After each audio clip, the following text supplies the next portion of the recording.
ఊహించని స్థాయిలో 12 స్థానాల పైన కూడా బీఆర్ఎస్ గెలిచే అవకాశాలు ఉన్నాయని పలు సర్వేలు కూడా చెప్తున్నాయి.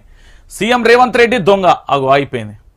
చూడు, జేపీ నడ్డా భారతీయ జనతా పార్టీ జాతీయ అధ్యక్షుడైన ఈయన పెద్ద దొంగ. మళ్ళా కాంగ్రెస్ ప్రభుత్వ హయాంలో 2G స్కామ్ జరిగింది, బొగ్గు స్కామ్ జరిగింది, ఎన్నో కుంభకోణాలు జరిగాయి. రేవంత్ మాటలు దొంగ అన్నట్లుగా ఉన్నాయి అంటూ కూడా చెప్పిన పరిస్థితి కనబడతాను. ఇది సీఎం రేవంత్ రెడ్డి గురించి ఓ జాతీయ పార్టీకి సంబంధించిన అధ్యక్షుడు పెద్ద దొంగ రేవంత్ రెడ్డి అని చెప్పిండు, పెద్ద దొంగ అని చెప్పిండు. నేను చెప్పలేదు, జేపీ నడ్డా గారు చెప్పారండి. వీళ్ళకు కూడా అర్థమైపోయింది, ఆఖరికి ఇక్కడ లేని వాళ్ళకు కూడా అర్థమైపోయింది. ఇక దొంగలే పార్టీని విడిచి వెళ్ళారు, కచరా పోయి అస్లీ మిగిలింది.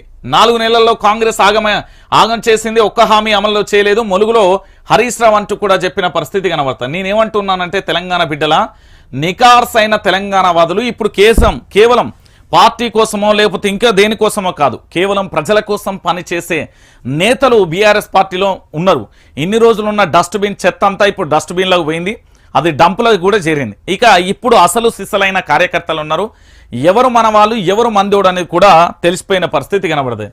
ఇక ఏంది అంటే దొంగలే వాళ్ళందరూ. ఎవడైతే దాచుకోవడం కోసం ఉన్నారో వాళ్ళందరూ పార్టీకి సంబంధించి విడిచి వెళ్లే పరిస్థితి కనబడుతుంది అంటే ఒకసారి మీరే ఆలోచించారు. ఇక దానితో పాటుగా మీకు ఇంకొక ప్రధానమైన అంశం కూడా చూపెడతా. ఇక ఇది చూడుర్రి, కాంగ్రెస్ మంత్రి కరెన్సీ గుట్టలు. లోక్సభ ఎన్నికల వేళ జార్ఖండ్లో పెద్ద మొత్తంలో నోట్ల కట్టలు బయటపడడం కలకలం రేపింది.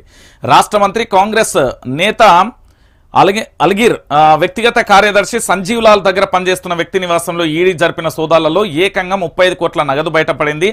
డబ్బుల కట్టలు గుట్టలుగా పడి ఉన్న వీడియో సామాజిక మాధ్యమాలలో వైరల్గా మారింది.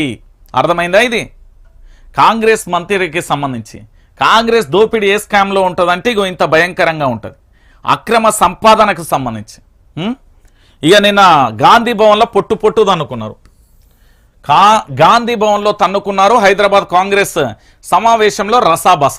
ఏముంటుంది, ఐక్యత లేని పార్టీ అది ఎప్పటికైనా కూడా. ఏంది అంటే చేటే, మనకు తెలంగాణకు సంబంధించి చేటే. ఇక చూడ్రి.